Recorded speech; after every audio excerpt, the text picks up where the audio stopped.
Okay, everyone, we're going to start the meeting in 1 minute. Last call to grab your slice of cake and take a seat.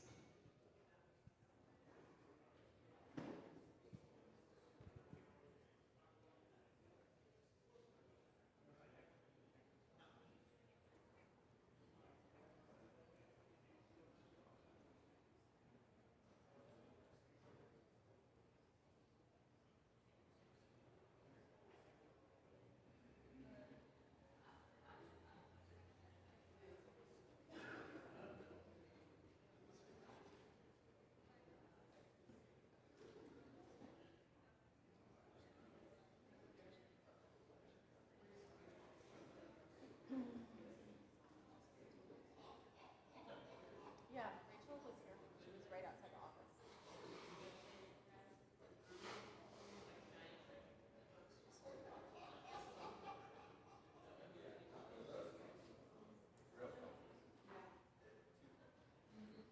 Bert? He's just like, we just think you look real relaxed over there. The three of you. What's that? I know. And now The departed, Linda's yeah. sitting down to be like, yeah, it's great over on this side.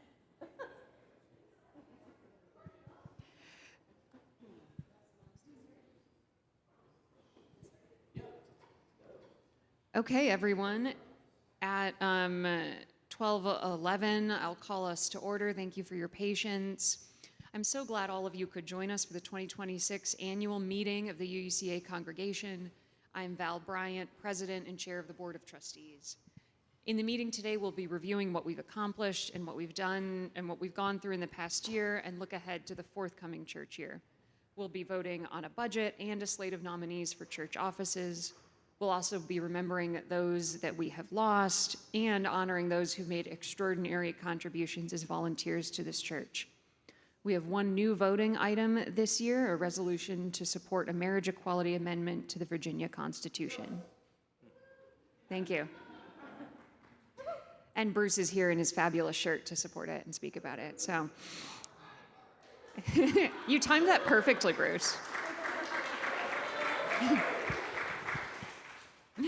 To begin, I'll ask Senior Minister Reverend Amanda Poppy to light our chalice and offer an opening reading to center us. We also invite you to light your own chalice at home if you're watching us online.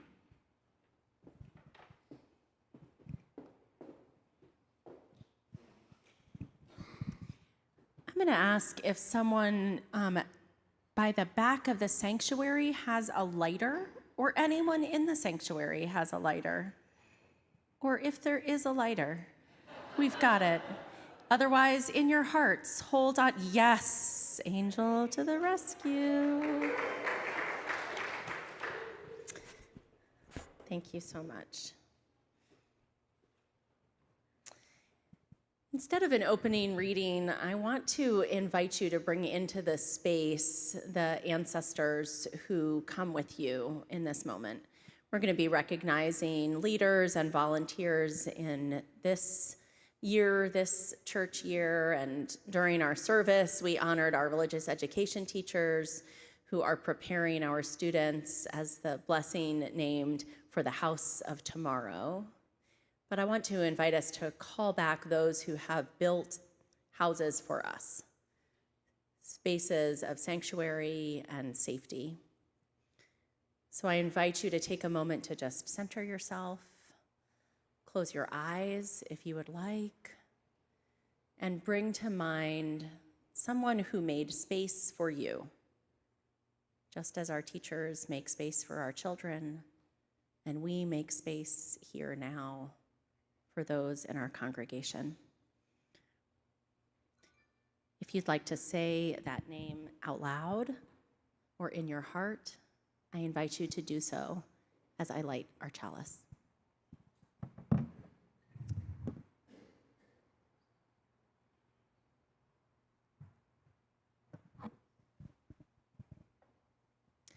We hold in our hearts all our spiritual ancestors, those that are particular to each of our journeys, those that paved the way for this church, those that imagined new religious possibilities in Unitarian Universalism and beyond. And we gather in gratitude. May it be so. Thank you, Reverend Amanda. I now call this meeting to order. And we'll begin by having Board Secretary Seth Shank go over some of the governance requirements for the meeting. As Secretary, Seth will also be taking notes during the meeting and drafting our minutes. Thanks, Val. Hi, everybody. Let's check in on a few important governance items for this meeting. Notice of the meeting was communicated to members and friends on May 28th, 2026, which was at least 10 days prior to the meeting per our bylaws. We've had a reminder communication since then as well. I have verified with Christina that the confirmed member list of eligible voters was the list used to create the election buddy invitations to vote, with online voting opening last Friday at 1 p.m. and concluding today during the meeting. As Secretary, I will also take minutes of this meeting, and those will be provided to the board for approval at its next meeting. The board authorized absentee ballots to count towards the quorum. We will use members who vote to determine quorum. I'm told that we already have over 136 members who are in person or have voted, so we do have quorum.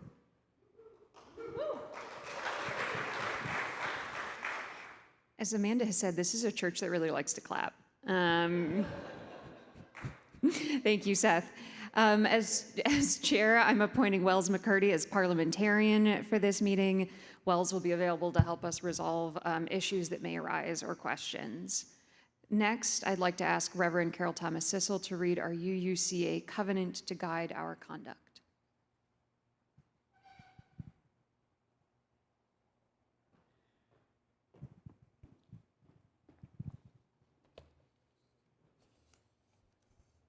I offer you the UUCA Congregational Covenant.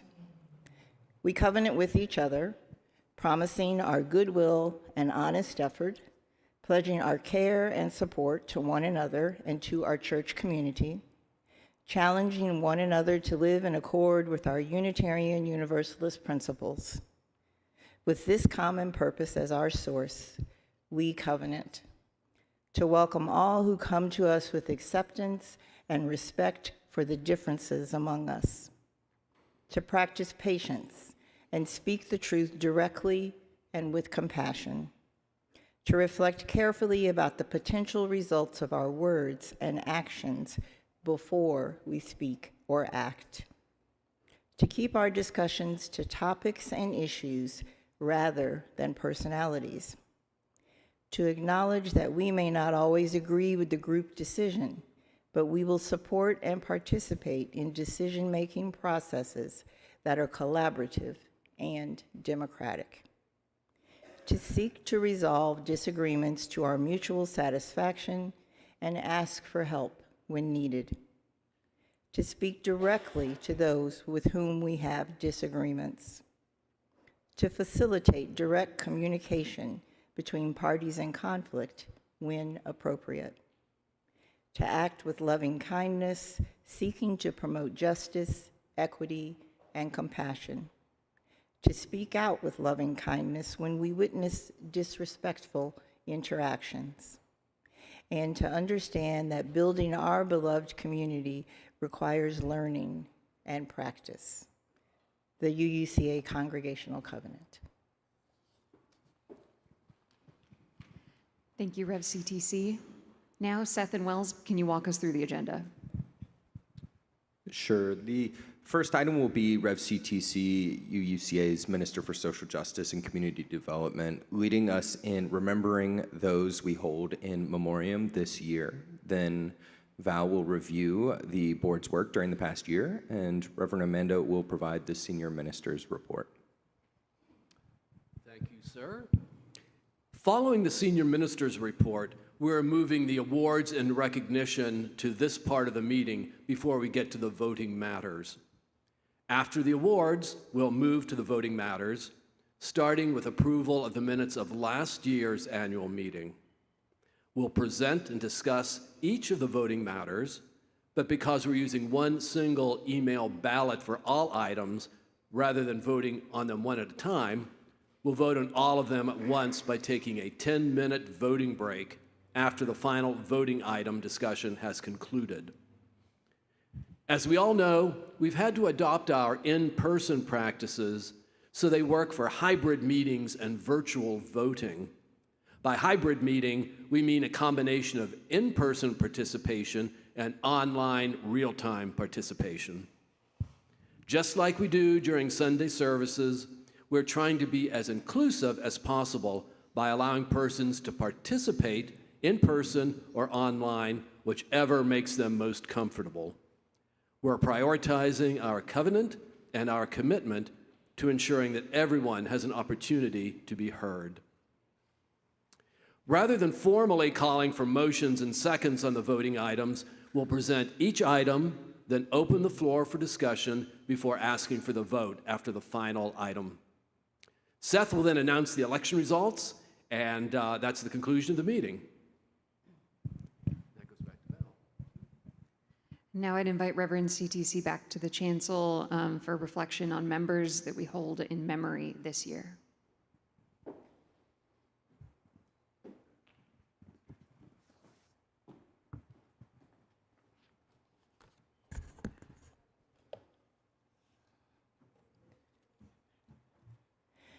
In a few moments, I will read you all a list.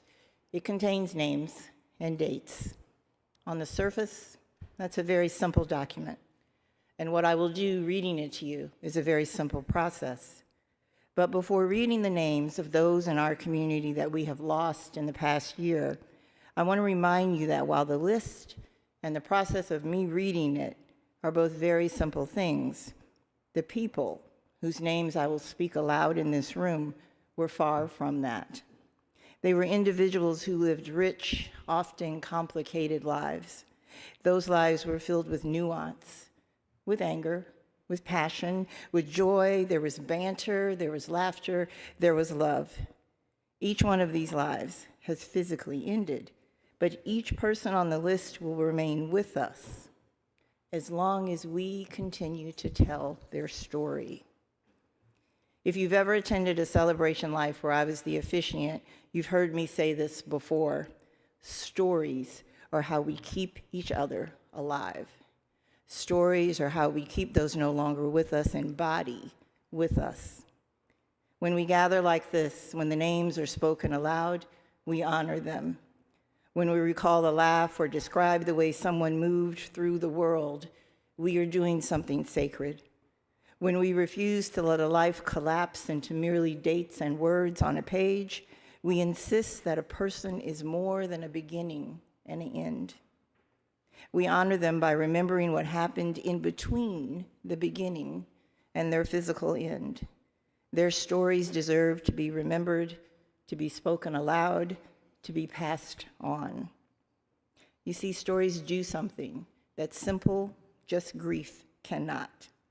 They give the person back to us, not the loss of them, the life of them, their warmth, their humor, their tenacity, the particular way they made you feel when you were in a room with them. Every story told and retold is a way of saying they were here. They mattered. As long as we keep telling them, keep telling the stories, these people will always be with us. I have 18 names on this list. They are in alphabetical order by their first names because that's how we would have called them. B. Hale.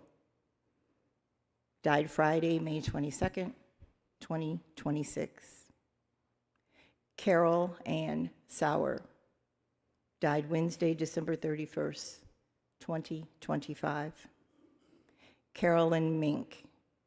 Died Wednesday, February 4th, 2026.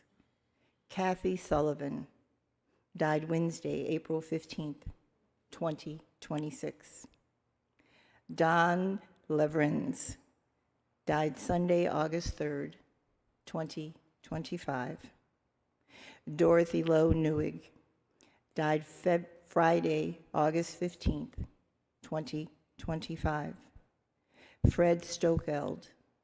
Died Wednesday, June 25th, 2025. Gail Beaumont.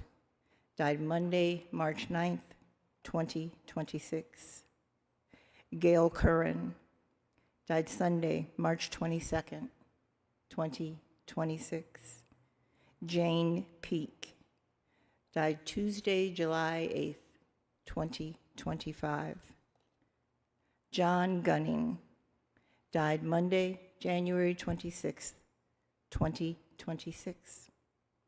Lavona Grow, died Tuesday, January 27th, 2026. Marietta Tanner, died Sunday, February 1st, 2026.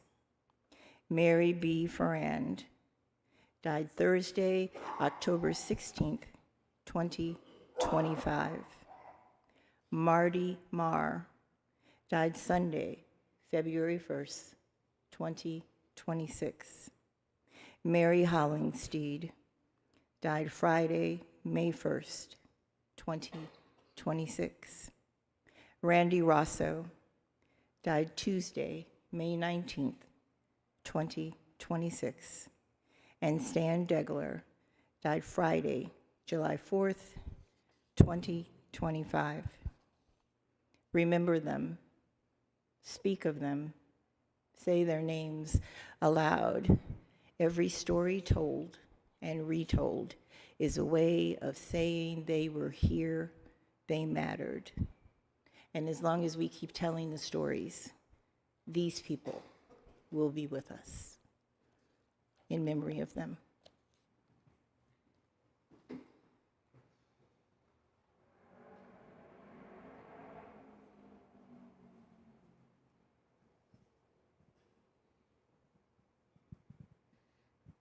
Thank you, Reverend.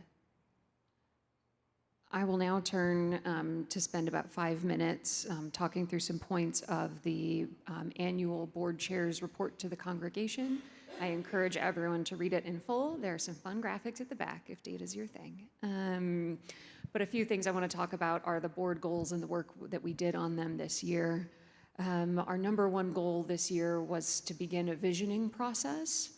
It had been about 10 years since the church had engaged in structured vision and mission conversations. 10 years ago, Obama was still president, and no one knew what COVID was. So a lot has happened, and it was time for some fruitful conversations. And mainly what we've been doing for that is a series of listening sessions with the congregation and with the staff this spring. We asked people to dig more into their thoughts on our current mission, which is come for community, find inspiration, and live with purpose together. In each of those categories, community, inspiration, and purpose, we asked people what the world really needs from us right now and what we are called to bring and what our strengths are. Right now, the board is sifting through all of our notes from those sessions and pulling out what we're calling kind of the gems of vision and the full range of ideas that came up.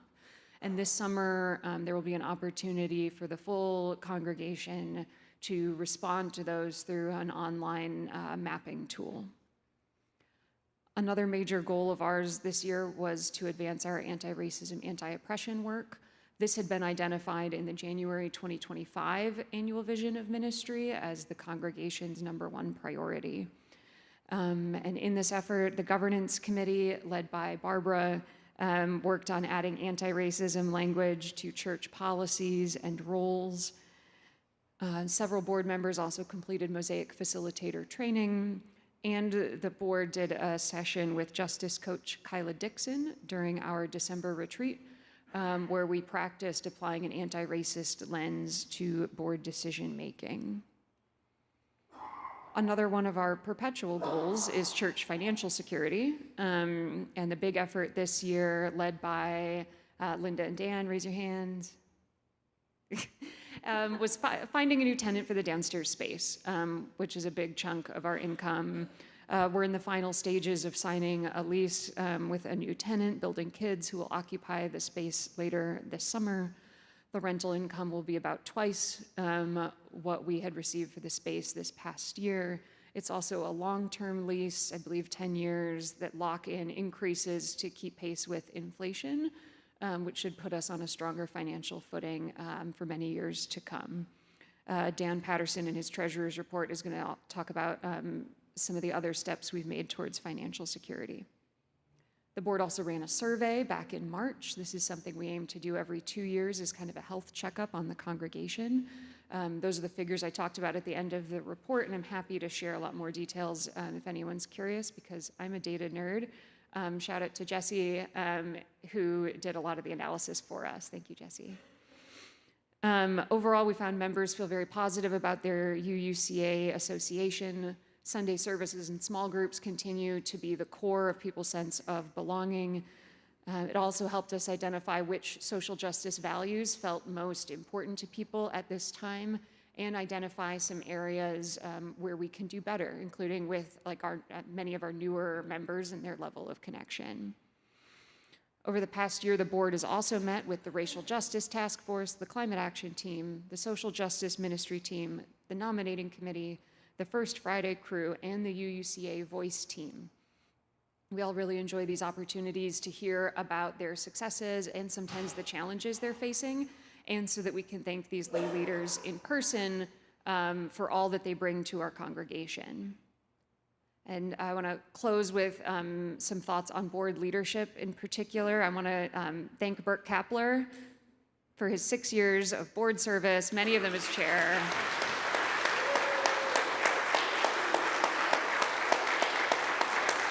And this past year as vice chair and my mentor. He served with grace and a good humor, and is kind of the ballast that keeps us steady. And speaking of board leadership, mine will end at the end of this month, and I'm thrilled to be handing the gavel to Gail Crawford and Rachel Burnett, who will be serving as co-chairs. Thank you. Yeah.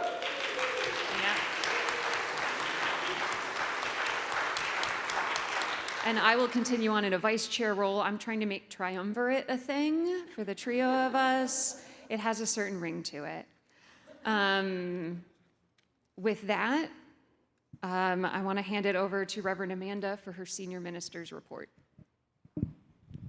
Thank you so much, Val. And I just really echo your appreciation for all of our board members, including our outgoing board members, Burke and Barbara and Dan, who are over there looking satisfied with a job well done and ready for the next thing that I'm going to recruit them to do, right? It is truly a joy. I think one of the things that feels most important about my service at UUCA is the folks that I get to serve with and to lead with. And I have been extraordinarily lucky to work with really incredible boards. I'm so excited about the folks coming on the board. I'm so grateful for the folks completing board service, and everybody who's been on and is staying. It is not a privilege that I take lightly, that we have board leaders who are so committed and also who work in such beautiful partnership. So I thank you for that. I have submitted an annual report to all of you. So you have that in your documents, and I encourage you to read it in full and come at me with any questions at any time. But really, I wrote relatively little of it because so much of it was written and submitted by members of the amazing staff I get to be part of, by my colleagues and partners in ministry and in administration here at UUCA. And so much of the work that we do really happens within their portfolios. So I see Nikki here and Leanne here. I see David here. I saw Nicole, but she's probably off connecting someone with someone else. And so I just want to take a moment. I see Christina's in the front row here. Okay, all right, I'm trying to track who else is here. I want to just take a moment to invite you to offer appreciation for our staff. There's Jose in the back. So grateful.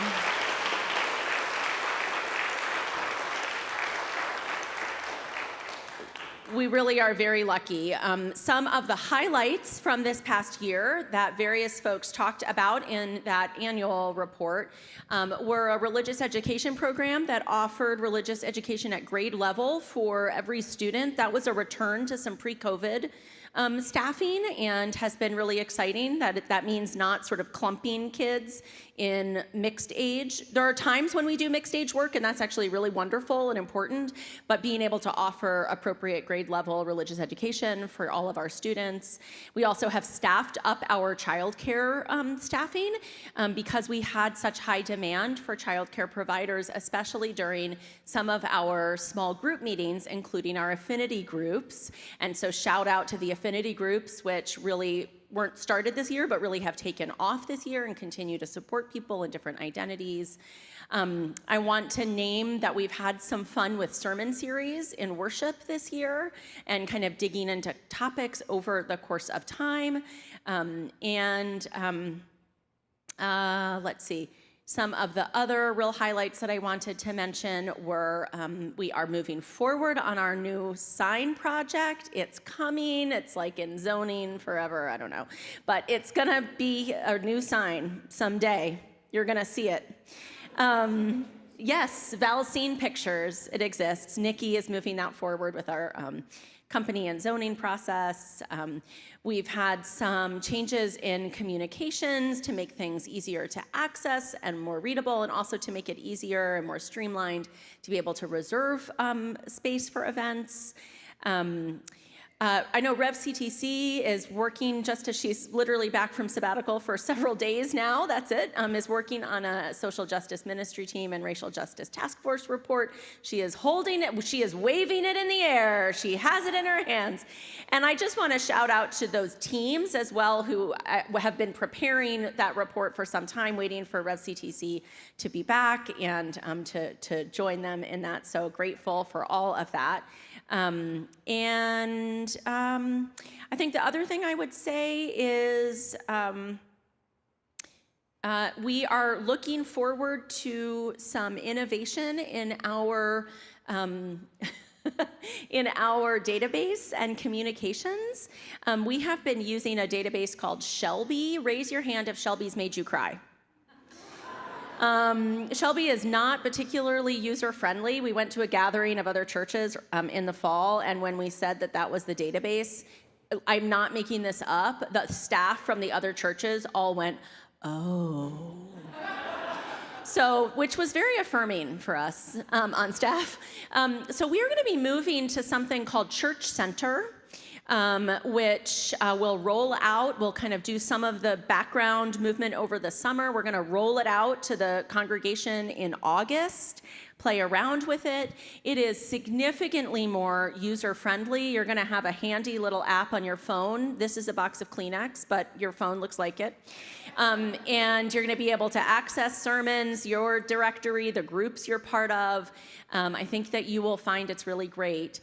It includes an attendance check-in, so being able to let us know, oh yeah, I came to choir rehearsal, beep, boop, boop, boop. Oh, yep, I'm here at Sunday service, boopity boop, boop. Which means that we're able then to follow up when we haven't seen you at choir rehearsal for, David really does that anyway, but when we haven't seen you at choir rehearsal for 4 weeks in a row, or when you haven't been to service in a month and we wonder if everything's okay. So I'm going to ask all of us to sort of be ready for some of those changes, ways that we can support each other as a community. But we're very excited on staff about this and what it's going to allow us to do and how we'll be able to be connected and in better communication. It's going to change how our website looks and really integrate things across portfolios. So I think that's what I would have to say. And just again, my deep gratitude for the board, for all of the volunteers I work with, and for the amazing staff that I have a privilege to be part of. Thank you so much.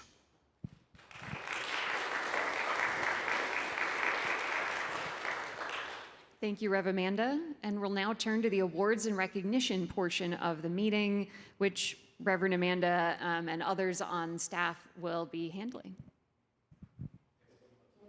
Thank you, Val. Yes, I would like to invite anyone who is giving an award to come on up, just so that you are present and ready. And I'm just going to start at the beginning of the list that we have. The staff really has a wonderful time thinking through the year about who we want to particularly recognize. And there are always more names than we could, and we are always really excited and grateful to be able to name the folks that we do. So Leanne, will you begin? I'd love to. Hello, friends. So this year's Religious Education Award, it's named the Jack McQuethy Award, is going to Ann Olmschneider. Ann, can you, I know.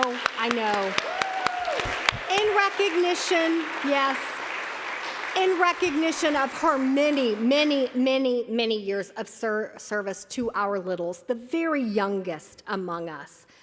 Through her warmth, patience, and steady presence, we're talking as longer than I've been here, Anne has helped create a nurturing and joyful beginning to church life for countless children and their families. Anne, you always do such a wonderful job of bringing in those families. And that dedication and care is certainly a gift to this entire community. So thank you, Anne. Such a joy to present this to you.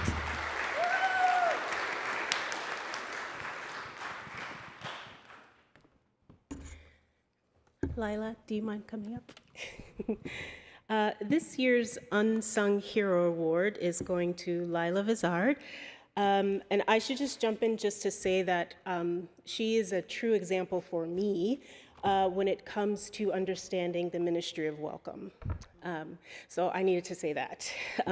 This year's Unsung Hero Award is presented to Lila Vizard for her quiet dedication.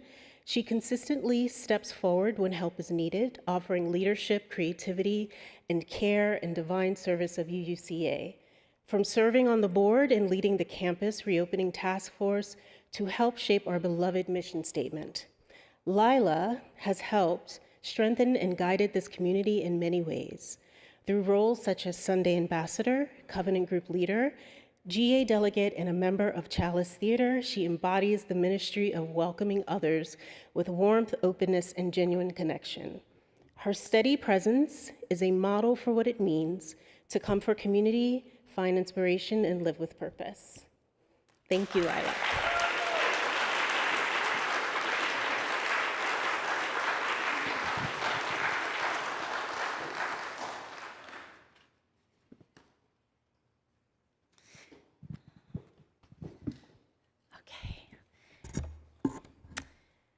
We have an award that is named for one of the former ministers of this congregation, Joan Gelbine, and it's called the Lightness of Being Award. And we often talk about what exactly lightness of being is, but I will say this year our award recipient feels as though he really honors that. So Sean Melendi, will you stand? I'm gonna come on up.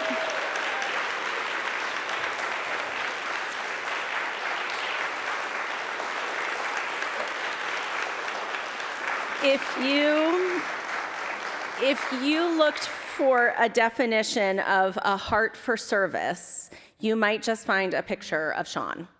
Sean is always ready to help, often going above and beyond to make sure that people have what they need. In particular, Sean offers hospitality in the form of a warm hello, a freshly brewed cup of coffee, and a thoughtful check-in to make sure everyone is set. Although a new member, quite new really in the last year, it is hard to imagine this community without Sean and his spirit of care and welcome. So Sean, well deserved. Thank you.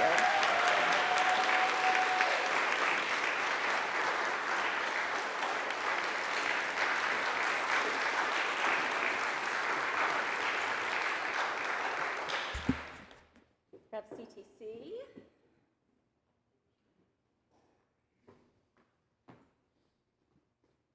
Hey, y'all. So I often have amazing ideas, and I get very excited about them, and I want them to take place, right? And I want them to take place yesterday. When I got here 5 years ago, I was like, we should have a pantry. We should put it outside. We should build it. It should be ours. It should be freshly painted. I asked Tom to build it, and I was like, oh, it should have food. So I asked you all to bring food, and then food showed up. It was in the lobby, it was in the hallway, it was downstairs. It was great because we needed food. I did not have a plan for the organization of the food when I asked you all to bring the food, and we started this amazing thing called Our Pantry. The award that I'm giving out, that I call the SJ Award, the Social Justice Award, that is officially called the Joseph L. Fisher Community Service Award, which celebrates dedication and lasting impact, is being presented to Myra Malinsky. Yes? Do I have your name right? No, come up here and help me, please. While she's coming up here, one day I got an email and it said, I want to be helpful. I want to do a thing. Is there something I could do? I could come in on my own time. I'm willing to come and organize the pantry. And I was like, well, I don't know how to get you a key. Let me talk to Nikki. Anyway, ultimately, we got her a key, and I showed up, and it was like magic. Our pantry closet downstairs is organized. Things are where they're supposed to be. The shelves are labeled. When things come into the lobby now, they go immediately downstairs and are put on the shelves in the proper locations. When food needs to be put in the pantry outside and somebody forgets, Maria, thank you. I'm sorry. This is Lady M.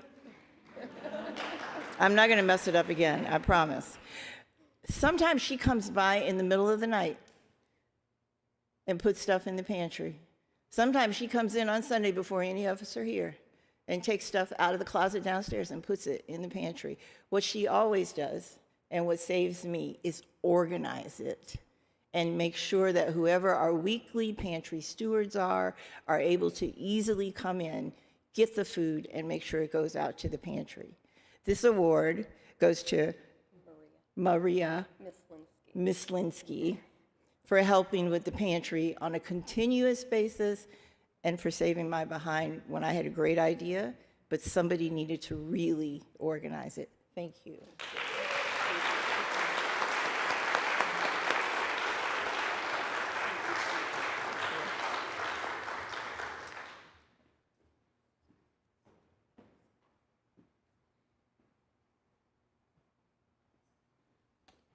Good afternoon, everyone. I'm here to present the Music Award, the Vera Tilson Music Award. Vera Tilson served our congregation from 1952 to 1998. And this award goes to an outstanding musician from our music ministry. So Sarah Yu, can you come forward?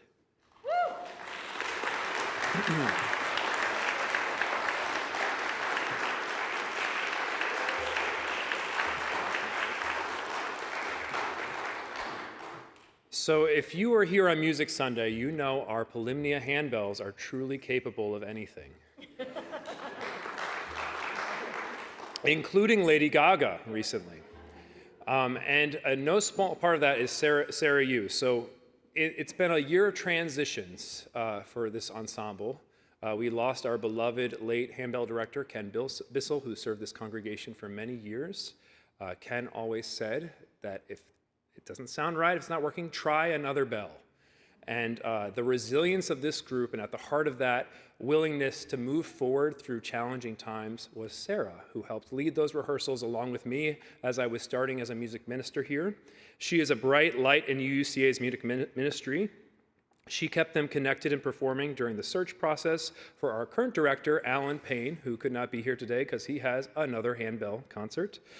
During that time, she led rehearsals, performances, and then organized a commission with her fellow bell ringers in honor of our beloved handbell director, Ken Bissell. So thank you for your leadership, Sarah.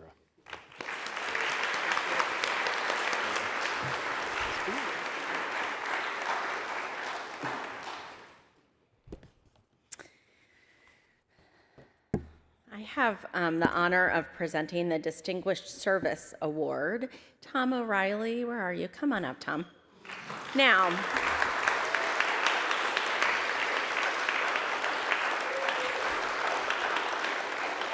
I'm going to tell you, when we on staff talked about presenting this award to Tom, someone said, but didn't he get an award already? And that is true. And so right in here, I say this is not Tom's first award, and frankly, it's unlikely to be his last.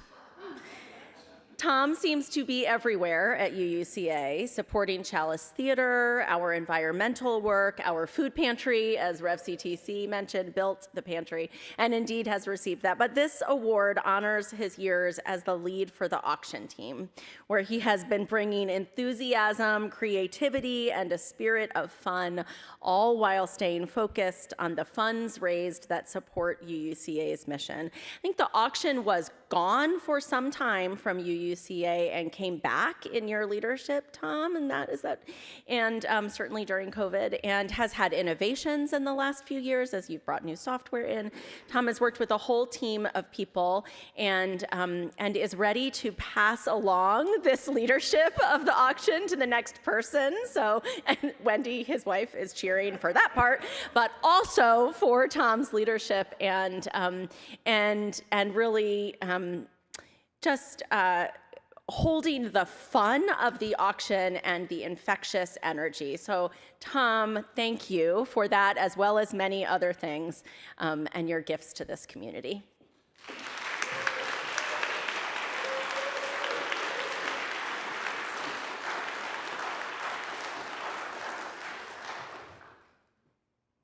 And I have the privilege of wrapping up the award. There's one more. I have the privilege of being the penultimate award of this series and presenting the board chair award. If I could have Sarah Shubari, Seth Shank, you're already up here, and Jesse Horn to honor them for their leadership of the Rising Adult Group this year.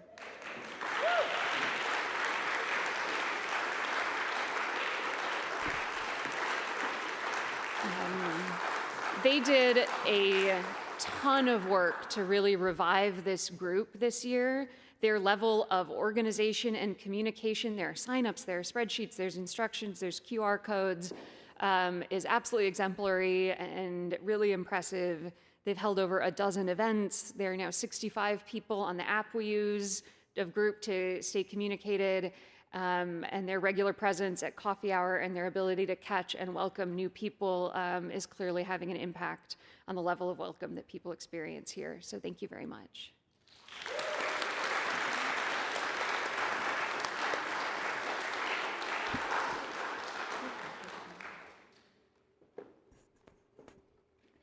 Thank you so much. And Rev CTC is going to join me for this one. This part, can I go first? Yeah, This is like an introduction. that's good. Okay. What do you do when you're presented with a chance? You have to find out. You run as hard and as fast as you can toward it. You don't know how to explain it, but the second that you're not afraid anymore, you get full of excitement. It's not that you're no longer afraid, but it's that your excitement is bigger than your fear. As you get closer, you can see that a chance is amazing. You get ready. It comes by and you reach out and you grab it and you hold on to it with all of your might. It feels good to soar, to fly, to be free, not to be held back, not to miss out. You don't want to miss out. There's just so much you want to see and do and discover.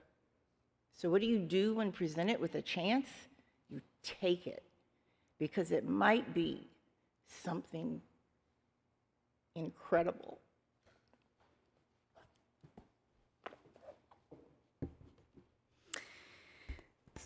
Rev CTC and I have the honor of offering the Living Chalice Award, which is intended and was created last year to honor one of our elders, one of the people who have been part of creating this community.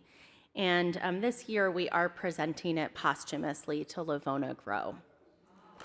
So I know, Bob, do you want to come up? Lavona's husband, Bob, is going to come up, and I want to read what we wrote here. Lavona Grow truly lived her Unitarian Universalist faith and values. As a social justice leader at UUCA and in the wider UU community, she championed environmental stewardship and was instrumental in moving forward legislative issues. She took chances. She took chances. Yes, she did. She took chances. Yes. Yep, and she helped us take them. Yes. For so many, Lavona was the face of UUs for Social Justice, or UUSJ, the person who brought the organization into its full potential as a lobbying body. This work was not an add-on for Lavona. It was how she understood her place in the world. Even in her dying, Lavona taught us how to live, facing her illness with clarity and presence, and making choices to ensure her legacy, care for her beloved Bob, and continue her commitment to the earth. She did indeed take chances. She did take chances, and she helped us be strong enough to take them too.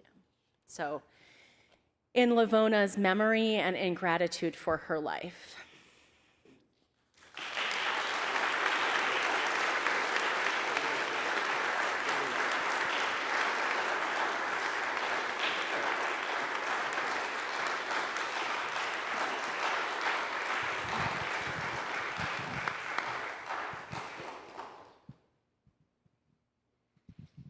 We can have one last round of applause to honor everyone recognized today for all their efforts.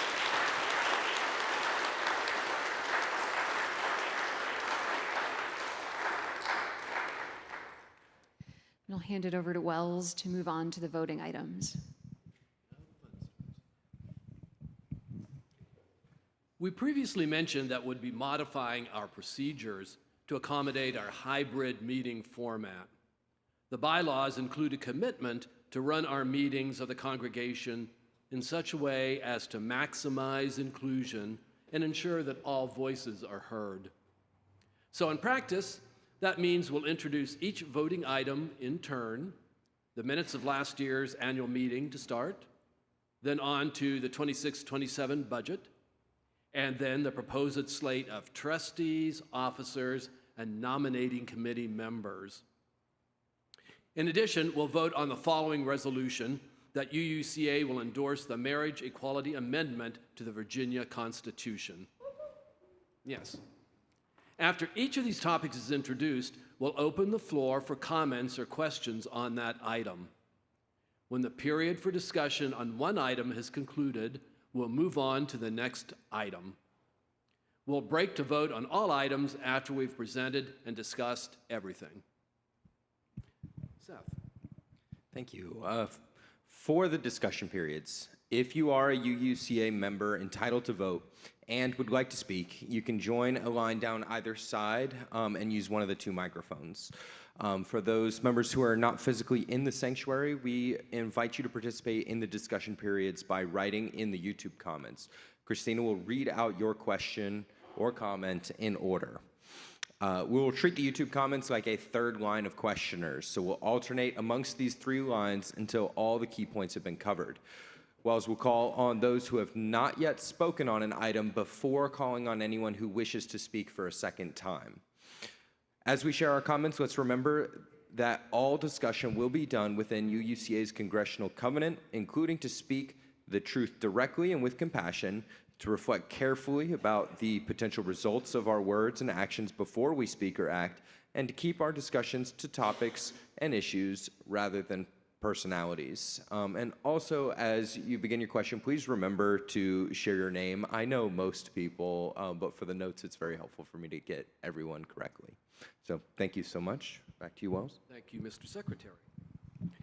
In order to ensure that we have an opportunity to benefit from everyone's input, we will all need to limit our comments to 2 minutes or less. I'll be keeping track of the time, so you don't need to. For each speaker, I'll note when you have just 30 seconds left to finish speaking, and I'll call time when 2 minutes have passed. If you run more than 10 seconds over time, I'm going to ask that we move on to the next member who wishes to speak. We ask each of you to respect these time limits, as they're an important part of our meeting covenant. I also really don't want to cut anybody off, so please be mindful of the time signals and conclude your comments in the time allowed. Finally, if you write a comment on YouTube and then change your mind or find that someone else has made your point before it's been read, please type your name and withdrawn in the comments. After the conclusion of the discussion period for the last voting item, we'll take a 10-minute recess to allow members who have not yet voted to vote using the link provided in the email from Election Buddy. For those who have not yet voted, a reminder email was sent at the beginning of this meeting, which should be at the top of your inbox. After our 10-minute recess, we'll reconvene and hear the results. And now back to Val. Thank you, Seth and Wells. With that overview, we will move to our first voting item, approval of the minutes from our previous congregational meeting in June of 2025. Thank you, Val. The notice of the meeting was sent to all members with several attachments, one of which was the minutes from the June 15th, 2025 annual meeting, which was last year's meeting. We have a discussion time of 10 minutes. Okay, we'll now open the discussion period for 10 minutes. I think we're ready for anyone with comments to come forward. Well, the first, are there any speakers in person or online?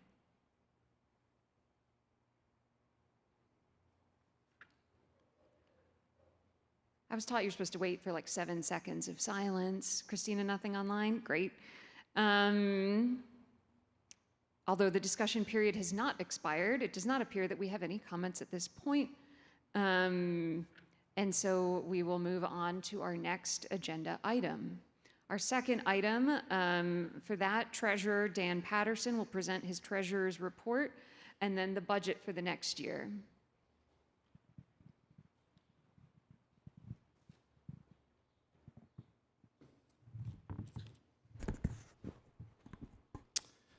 Good afternoon, everyone. I'm Dan Patterson, your treasurer. Thank you. Today, I want to share where we stand financially as we close out the 2025-26 church year and what the proposed 2026-27 budget tells us about the road ahead. The short version is this: the year has gone better than expected, but our long-term structural challenge has not gone away. Last June, we adopted a budget that projected a shortfall of around $150,000. Fortunately, our actual results through the first 10 months of the year were much stronger than that plan. Income came in $91,000 above budget, while expenses were $49,000 over budget. Overall, we significantly narrowed the expected gap. The biggest driver of that strong income was pledge revenue, which came in more than $100,000 above budget. This reflects the generosity of this congregation and the timing of those payments. Share the Plate giving was also incredibly strong, nearly hitting its full year goal by April. The one lagging area was in rentals, which ran about $30,000 under plan. On the expense side, our main pressure point was building and grounds, driven by essential HVAC work, including replacing the activity room system. It is worth noting that the church is currently fully staffed, so while overall expenses were higher than planned, these increases were tied primarily to real, immediate facilities and operational needs. However, cash flow tells a more cautious story. While we remained cash positive for most of the year, liquidity weakened toward the spring. That's a very Alan Greenspan kind of sentence. Our operating cash dipped below our desired 2-month threshold for 3 straight months. And this isn't an immediate crisis, but it's a warning sign. It means we must continue to protect our cash reserves and manage facility costs carefully. Meanwhile, our investments performed beautifully. Our Fidelity accounts grew by about 10%, and the Unitarian Universalist Common Endowment Fund saw significant growth, and the balance now sits more than $1 million.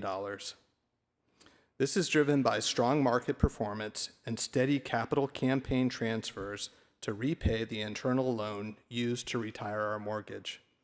By the end of this church year, nearly all of those pledged transfers will be complete, which is for reason to celebrate. Yeah.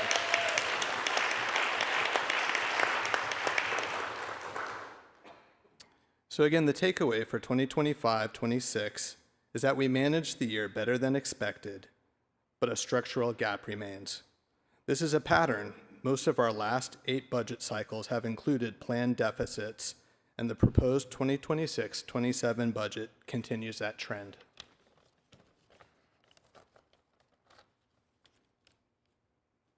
Looking ahead, the proposed 2026-27 budget scales up both our operations and our expectations. We are projecting total income of $1.681 million, or $1,681,000, which is an increase of $237,000 over last year. On the other side of the ledger, total expenses are projected at $1,844,000, representing a $250,000 increase. This results in a budgeted shortfall of $163,000, a modest increase over the previous year's planned shortfall. The board recognizes that this is, again, another deficit budget that relies on gifts and bequests to partially bridge that gap. And yet, the board fully supports this budget because there are clear signs we may be turning a corner driven by strategic changes in our forecasted income. First, after years of declining pledge estimates, this budget includes a small but encouraging increase. We are projecting total pledge revenue of $950,000, a $29,000 increase that includes contributions from our newest members. That matters. It suggests our membership and our giving are growing again. Second, we are very encouraged by the terms of the new preschool lease. The lease terms are appropriate for the local market and would be more than double the rental income we received for the space this year, with built-in annual inflation increases over a 10-year period. As Val mentioned, this points towards a much more stable revenue base moving forward. To achieve these gains, however, we had to invest up front. On the expense side, buildings and grounds will see a $142,000 increase, primarily to cover the real estate commission required to secure this important lease. Other target expense changes include a $9,000 increase to transition to Church Center, the management platform that Reverend Amanda mentioned during her report, to streamline operations. And there is also a $7,000 increase in the music program to fund a necessary refurbishment of the handbells. Finally, I want to touch on our staffing and personnel updates. Over the past couple years, our staff configuration faced significant headwinds. We experienced operational strain from staff departures, alongside the deep sadness of losing staff members to untimely deaths.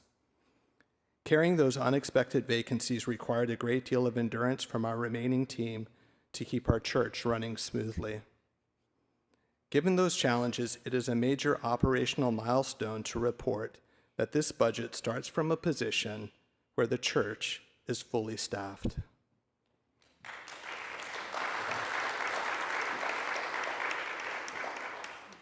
Reaching full capacity allows us to move past a period of transition and focus on building organizational stability. To remain competitive in our regional market and to retain this team, the budget includes vital salary adjustments, specifically targeted raises for certain roles and a 2.4% cost of living adjustment. It also accounts for a steep 14% increase in health insurance premium rates so that we can continue to fully support our staff.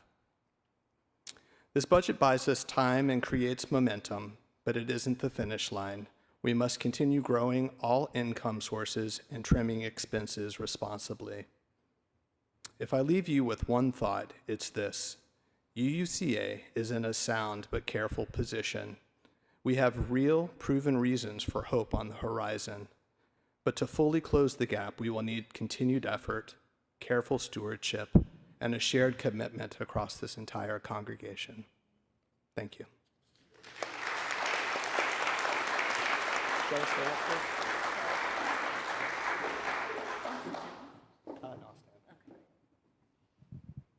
Reverend Amanda, did you have any more comments on the budget? Wow, what a great treasurer. And we're going to miss him. I do want to just say I really appreciate that in my 6 years, the board has consistently supported cost of living adjustments for the staff and supported increasing our, when health insurance has gone up, we have increased how much we give toward that health insurance and as well as retirement benefits and things like that. So I do really appreciate that and appreciate that in this congregation. That is also, I do not take that for granted. So thank you. Thank you. We'll now open the floor to comments if people want to approach the microphone. And remember, please introduce yourself for the note taker. First of all, thank you for your service, Dan. My question is about budget advisory meetings. My name is Bill Riley. I noticed, I saw one notice for a budget advisory meeting which I did not attend due to a conflict, which is my problem. Was there another? There have been two in the past. Were there two? Yeah. Hi, Bill. Thank you for your question. The board budget listening sessions, there were two. There was one on Wednesday, May 27th. That was a virtual Zoom meeting. Okay. And then there was one last Friday on the 31st, Sunday. That was here after church. They were announced in Connections the preceding weeks, but there has been other comments made that those could have been announced better. And so I think the one takeaway is for next year to have a dedicated communication specifically about these board budget listening sessions so that they don't get buried, lost in the connections, and so that people can attend. There's too much going on here. Exactly. Yeah. Remind me of the sequence. Now, at what point does the board recommend a budget to this annual meeting? Is there sufficient time for people to comment in the advisory meetings before the board does that?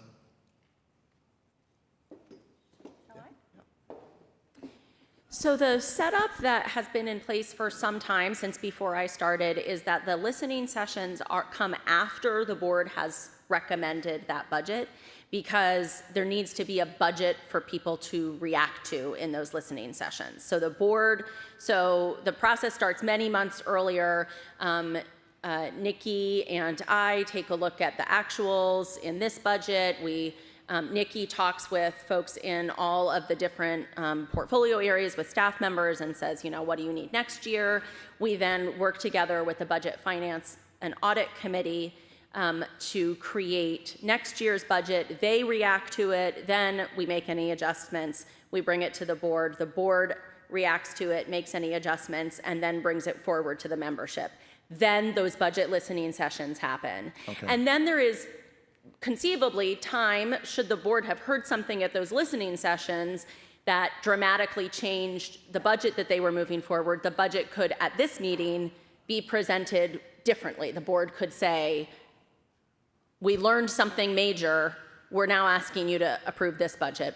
That hasn't happened to have happened in my time, but that is logistically possible. And then by the time it's here, it's an up-down budget vote. Okay, thank you. Thank you. And I also just want to add, because I have heard comments about that from others as well, that I'm starting a notes list for next year's annual meeting, and one of the things is ensuring there is sufficient, both the notice of the meetings and then time to react to them thoughtfully is built better into our calendar. I know this year we moved the annual meeting up by a week, and that squished our timeline a little bit, probably more than is ideal for the full democratic process to play out. So that's in my notes for next summer. Hi, my name is Eric Ackerman, and my question is simply, do we have a strategy for closing the structural budget gap? And if so, what is it? Great. Thank you, Eric. I really appreciate that. So one thing to keep in mind with this year's budget is that because it includes that realtor fee that goes with the new daycare lease, that is a one-time fee. It's a big fee, but it's a one-time fee, right? And so in the following budget year, that well over $100,000, 140, yeah, 100 will be completely out of the budget. That will be non-relevant and won't be relevant again until we were to need to get a different daycare in, and we have a 10-year lease with this daycare. So that already in the 27-28 budget makes, as you can see, pretty significant difference. I think the other piece that we'll be looking for is growth in pledge income. And as Dan said, we did better in pledge income than we anticipated this year. So that, along with the Share the Plate, which is both about people's generosity and connection to the causes, and also about attendance. I'm looking at literally at Rev CTC on the generosity and connection to causes, and Nicole on attendance, and welcome and engagement in our community. Both of those are why that number goes up. So we're continuing to see an increase. Our attendance has been going up and then pretty kind of steadily crowded since January, especially of this year. We're tracking that on staff. So those are the two big pieces. The realtor fee will be out the following year, and then we'll be looking for pledge income to go up. And if it doesn't, then that's a different conversation, right? But that's what we're anticipating and hoping as we move forward. I also just want to name that with that, I named this in my annual report, but that with the new daycare, which really is a huge difference in our budget and our mission, our ability to live into our mission, it also comes with a saying goodbye to a preschool that had been with us for many years and was part of our history. And so I'm just holding the bittersweet of that, even while we are celebrating what we're able to do within our mission creation with a new preschool in. So just holding and naming all of that. And excited about being able to offer full day, full year care as well with the new preschool. So it's just all of it, you know, how it goes. I'm Elizabeth Fogarty. Could you talk more about the memorial gifts and bequests versus the endowment fund? I'm just not familiar with it, and like, Did you want to? where how much money is in that, and are you counting on us so that you can get more money? Like, I just don't know. I don't understand how it works. Oh, good times at the annual meeting. Thank you so much. That is a great question because I think almost everybody is confused about the differences. So one way to think about it is that the Memorial Gifts and Bequests Fund is essentially a holding pot. When somebody makes a gift, a legacy gift to the church, so that's either in their own will, they have named the church as a beneficiary, and we are honored and grateful that a number of people have in the past and plan to in the future. Or if somebody makes a gift in someone's memory, that happens too, that gift is held in the Memorial Gifts and Bequests Fund, right? Nikki makes sure to tag it correctly in our financial software, and then either if the person has said, I'm making this gift and it is for the endowment, then it is moved into the endowment, right? Then that is something people can say and request in their legacy gifts. But often people make a gift with no designation of where it goes. And so then the board has the power to decide what should be done with that gift.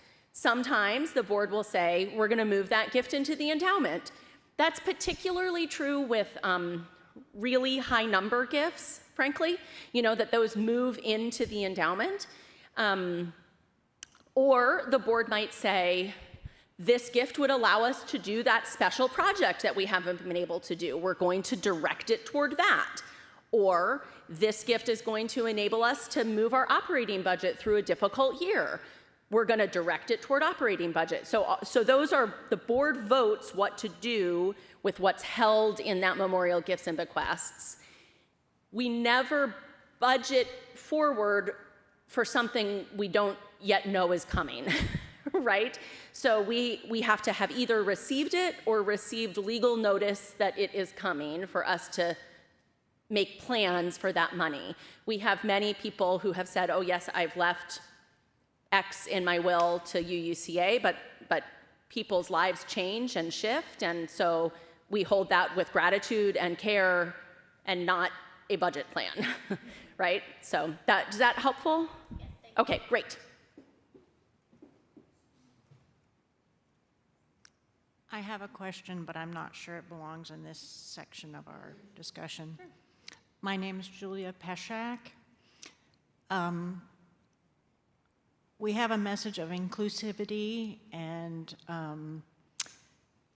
takes the ability to learn the software, and there needs to potentially be some hands-on, like, show me what to do, here's my cell phone, tell me what the software does and how it works, and that's it. Thank you. 100%. I'm watching Nicole being like, oh, I have plans.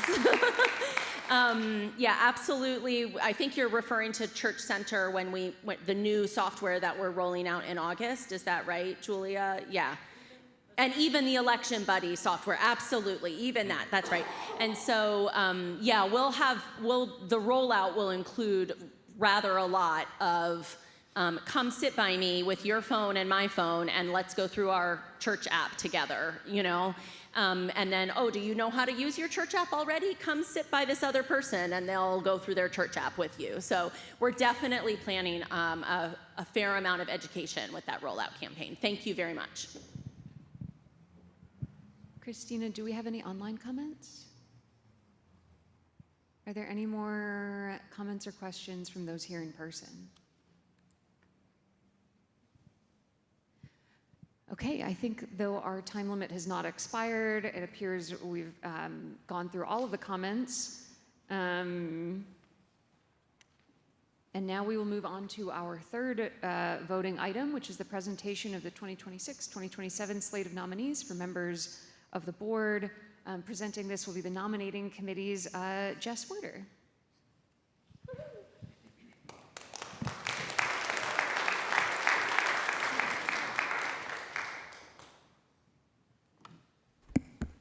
Thank you, Val.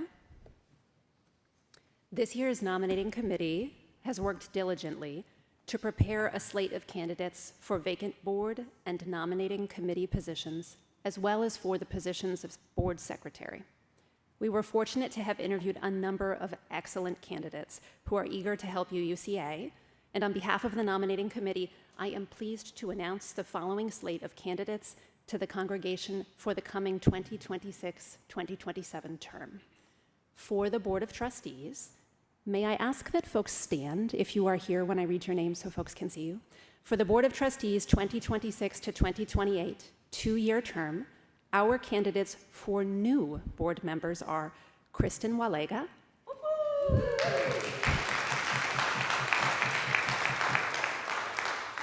Topher or Christopher Dunn,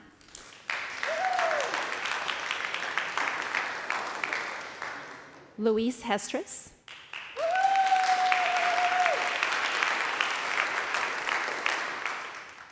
our candidates for returning board members are Val Bryant, 2026 to 2028, Rachel Burnett, 2025 to 2027, Wendy Jessup, 2025 to 2027, Jen Sloboda, 2025 to 2027. She's online, wave. She's online. Hi, Jen. And Gail Crawford, 2026 to 2028.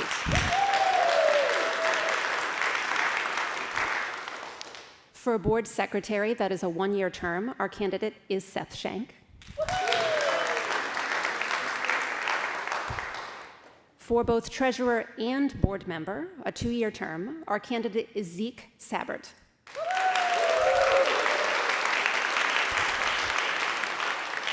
For assistant treasurer, a one-year term, our candidate is Bob Gayer.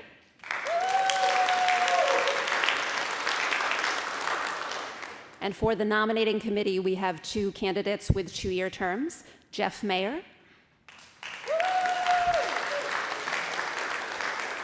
and Julie Wieland. I will make one final note before I depart. You do not have a formal slate for General Assembly delegates in front of you today. We do have one name. Kristen Walega has come to us since we published the slate, but I did just want to plug for folks, there is still time.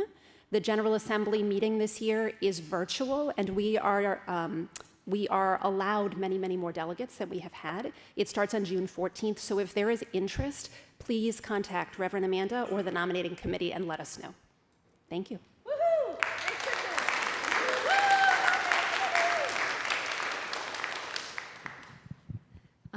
And I really want to express my deep gratitude to the nominating committee. 4 slots is a lot to fill. And I'll say when I read over the slate of candidates and their descriptions, I was like, wow, yes. Like people bring so much energy and experience both inside of the church and outside of the church. And I know you had an amazing amount of conversations, and we're very grateful for that. So now we'll open it up to the discussion period for anyone who wishes to speak on the slate of nominees. We have a maximum of 10 minutes.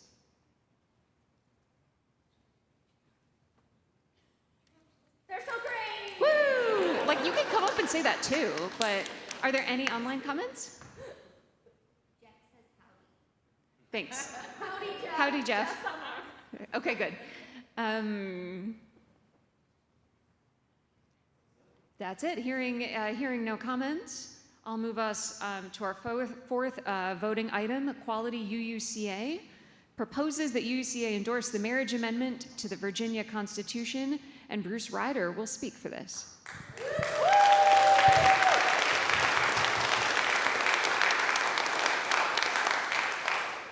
First, credit where credit is due. That T-shirt was courtesy of Reverend CTC for those that attended the Pride March last year. So we're all on the same page. Thank you for this opportunity to bring forward this resolution for the congregation to endorse the marriage amendment on behalf of Equality UUCA. I had scheduled 2 listening sessions where people had questions. I was concerned that people might be a little nervous about this. It might seem like political or something. And I didn't have anybody.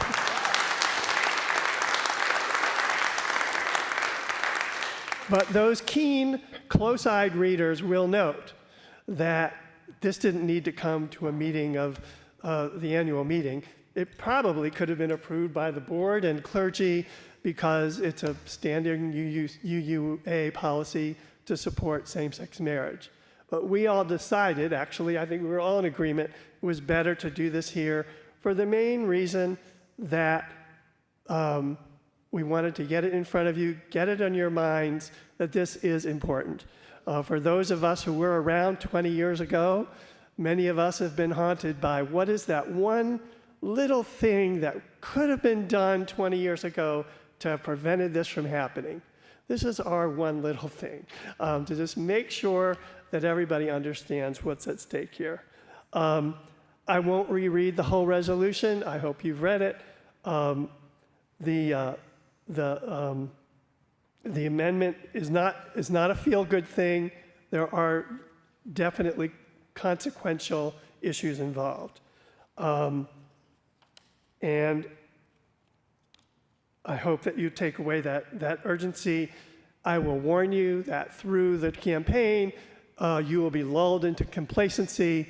You know, we've had it, there's no problem, you don't have to worry about it. You have to worry about it. I will say, unfortunately, those that said, don't worry about Roe v. Wade, regretted that decision. It's exactly the same decision. This is not a partisan political issue, although humans would like to make it so. This is a human rights issue. I will say also, the last time that we were on the cusp of doing this, because it takes so long to do a constitutional amendment, This one, in fact, has taken almost 10 years to get here. The last time we were at this place was 4 years ago, and when we were before the House subcommittee that would decide whether to advance the amendment to the House floor in 2022, I spoke in favor. Equality Virginia spoke in favor. The League of Women Voters spoke in favor. The plaintiff in the case that overturned the constitutional amendment, the previous constitutional amendment, spoke. All reasoned testimony in favor of the amendment. When the opponents came, there were 3 opponents that spoke. The lobbyist for the Roman Catholics of Virginia, the lobbyist for the Baptists of Virginia, the lobbyists for Focus on the Family representing the evangelicals of Virginia. That was it. The subcommittee then dutifully rejected the marriage amendment from going forward, and thus making us wait another 4 years. That was the moment of my activism. We didn't have a lobbyist. Well, the Unitarian Universalists don't have a lobbyist. And kind of in a lightning flash was this thought, this is what the establishment of religion kind of looks like, doesn't it? And I couldn't have written a better argument than what happened this week at the Pentagon. If we want government to decide what love is, if we want government to decide what faith is, and I don't think we want that. And I think that we as Unitarian Universalists really need to be our own advocates on these issues. We are people of faith. The UUA has endorsed same-sex marriage for a long time, and the next time I'm in a space, which I hope will come up this fall, I want to be able to say, and I want you all to be able to say, Unitarians, all of them in my congregation, support this, and I hope you will too. Thank you.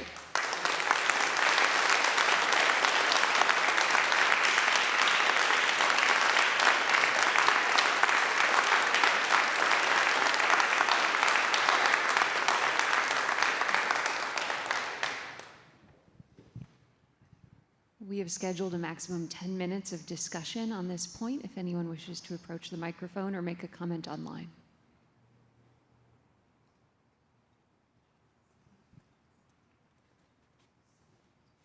I'm Elizabeth Fogarty, and I want to speak in favor of this proposal. As the outline that Bruce presented says, in 2006, Virginia adopted a constitutional amendment saying that marriage is between one man and one woman. Our congregation, and there was a big group of faith communities, worked against that, but obviously were not successful. Virginia gained marriage equality through a court decision the year before the Obergefell case granted same-sex marriage rights nationally. So currently, in Virginia, we have same-sex marriage, the right to same-sex marriage, only through court decision. And if the Supreme Court were to overturn the right to same-sex marriage, we would lose that right in Virginia. It wouldn't nullify the marriages that have already happened, but we don't think, but it would prohibit same-sex marriage going forward. So the request here is that we allow everyone in the congregation, if we adopt this resolution, it would grant everyone in this congregation the right to say, my congregation endorses this amendment. We all together have voted to stand on behalf of the affirmative right to marry. And so I just wanted to add in that my 2 cents and my hip hooray, and let's pass it.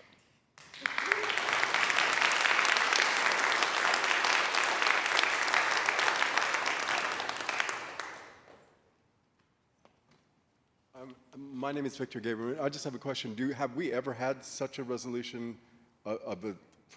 feels like political position for the church before, and if so, which? And then secondarily, how does this stand in regard to tax exemptions for political speech? Yeah, I would say that this is in line with the welcoming congregation vote that this congregation took many, many, many years ago now, and has no effect on tax exemption. So what is possible for a house of worship or a religious body is to take positions on political issues. The only thing we cannot do is endorse a particular political candidate.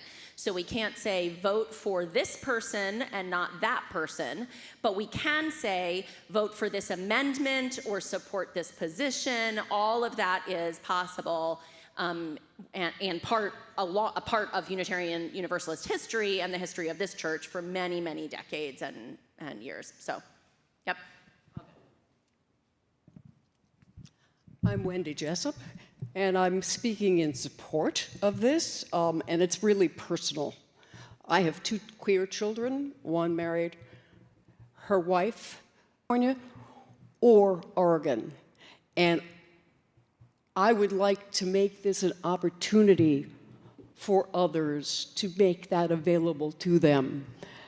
I'm also in support of it because my son, who is trans, married his partner, and they have our grandchild who is a biological child, and we are very afraid, and they are very afraid that the child is going to be taken from them, and we need to keep the issue of same-sex marriage and the rights of non-binary, trans, LGBTQIA individuals front and foremost. So, and I thank you for making this a resolution. As soon as it came across my desk as the board preliminary, I said, oh yeah, this is something that I have to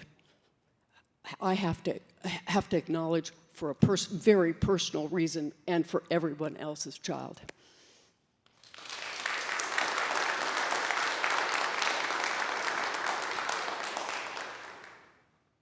Christina, do we have any comments online? Any closing comments or questions from the congregation in the room?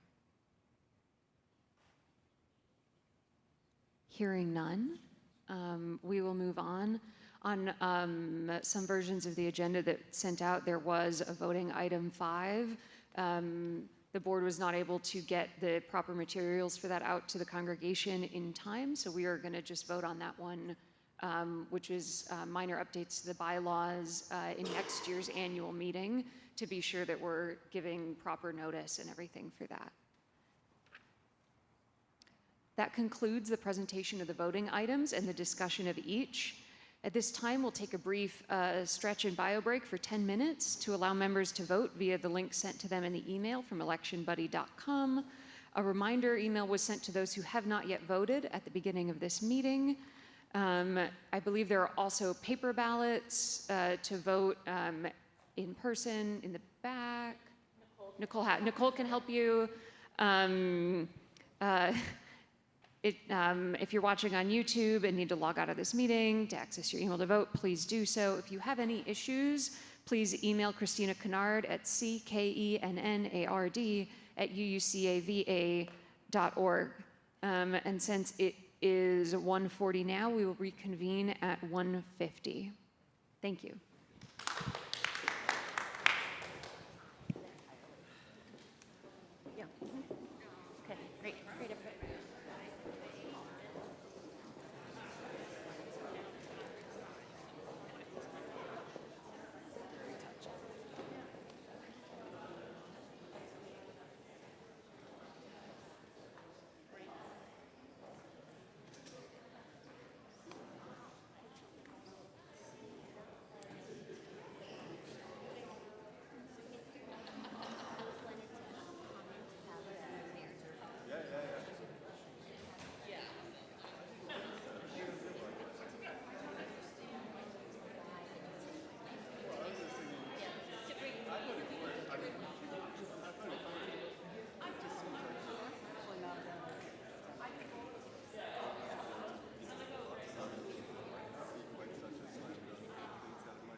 understand what you're saying.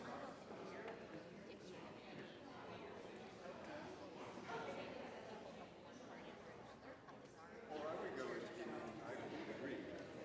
And for saying, and for telling me, I wouldn't mind. I used to be a member of this congregation, and he left because he felt as though there were people who did not agree uniformly with every political position that's here were made to feel unwelcome. He was made to feel unwelcome, and he just chose not to ever come. You should have received a confirmation email that you voted, but if you have questions about whether or not you voted, you can check with Christina, who's sitting here in the front row and waving. Thank you.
That was a great question.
Oh yeah, totally.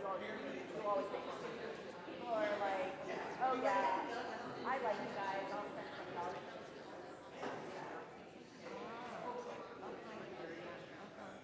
Hey, great.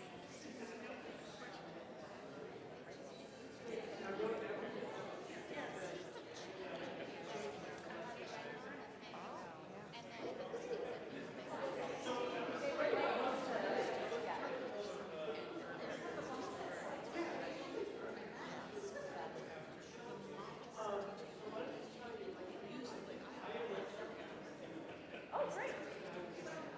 Fantastic. Let's get that.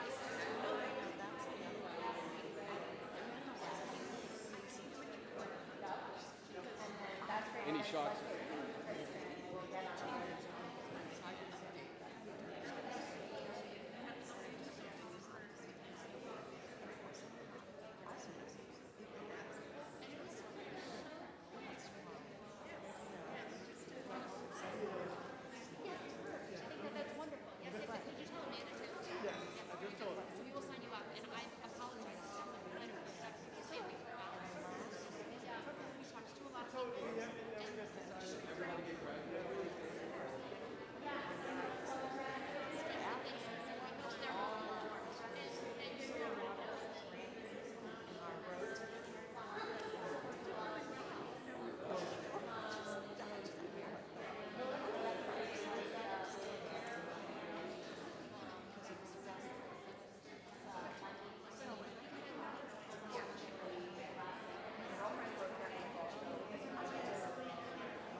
Yep.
I'll just let everyone apologize for the delay. There's still some vote counting going on. We're doing math. Yeah. So we are grateful for your patience. And for math, sure. Yeah.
Fantastic, everybody. Thank you for your patience. Thank you, staff and Seth, for your math. I'll hand it over to Seth to let us know the vote totals. All right, everybody. At our congressional meeting today, we had 5 in-person votes, 4 views on YouTube, 136 votes that happened prior to the meeting that all total to 181 total ballots. For each item, I will read each item and then the votes. For the June 15th, 2025 meeting minutes, the vote was passed of approving the meeting minutes 152 to 2. For the 2026 to 2027 budget, the vote was passed 165 to 1. For the candidates for Board of Trustees, everybody down the list was approved. Absolutely. With everybody voting all the way through. So appreciate everybody's approval of the recommendations. Then, Board Secretary approved, and then the nominating committee, both new members of the nominating committee were also approved. For the proposed resolution of the marriage amendment, we have a approval of 174 to 0. So thank you, everybody.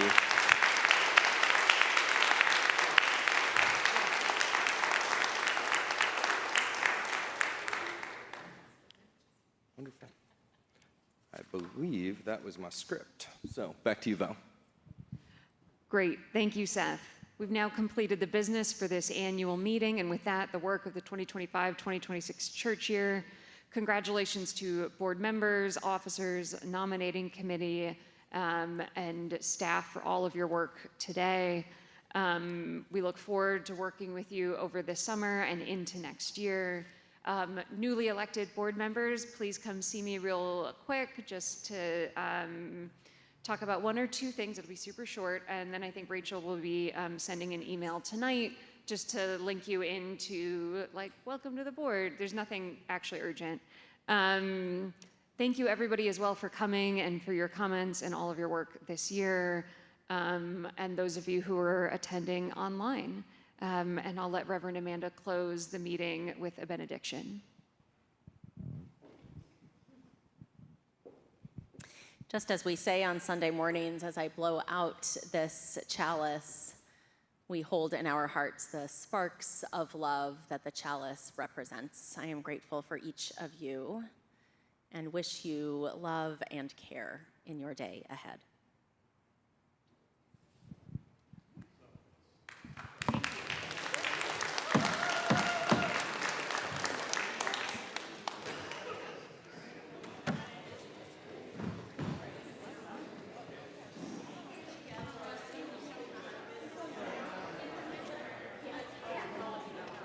That's great. And we have, we could have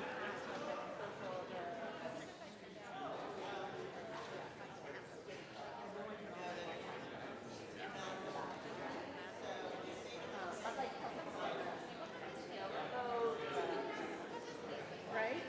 Yes. Okay. Perfect. Still have angels later. All right. Great job, Val.